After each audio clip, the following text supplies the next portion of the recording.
Okay, class. So when you guys enter into Istation, you are going to be brought to a page that looks just like this. You're going to be putting your S number. Mine has an E, but you're going to be putting your S number, and then you're going to be putting your 4x4.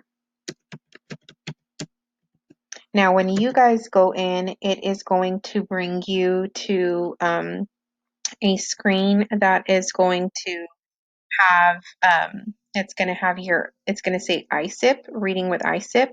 Now I've already clicked on it, so it took me a little bit further in, but just know that this is where you're going to be clicking. And then just know that once you click,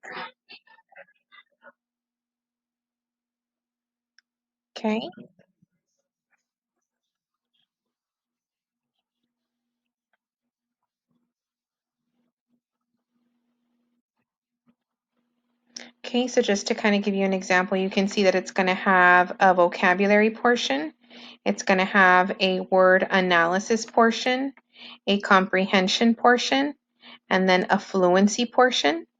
Um, you do have you do have different tools on here. I'm going to pause that real quick. You do have different tools on there. So for example, if I pause, right, I can always click to resume. Know that it does have an arrow on here, right? Like it's telling me to click the arrow to begin. Anytime you see any of these, right, it's going to go ahead and play the sound for me once I hit the arrow. Also, there's a timer, okay? When I look at the timer, just to know that the longer I take, the more that that's going to affect my score. So if I take too long, it's going to affect my score in the sense that it keeps counting how much time has passed. So if for any reason you guys need to step up and go to the restroom, it's very important that you press pause, okay? And you go ahead and do that because the longer you take on a question, the test is going to think that you are confused on the question, okay?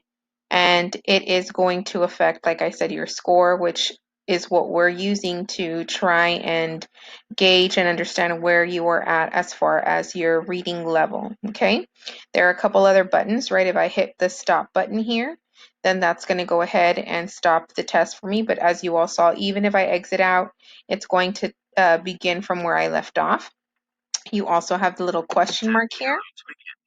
Okay, and so when I click the question mark, it just it goes ahead and it tells me what it is that I have to click, right? So when I click the arrow, let's see what happens.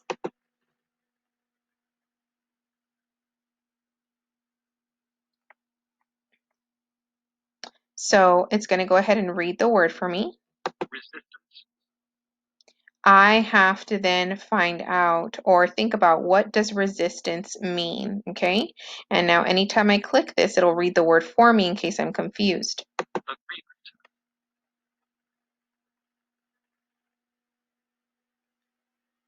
Okay, so now it's asking me shy, quiet person.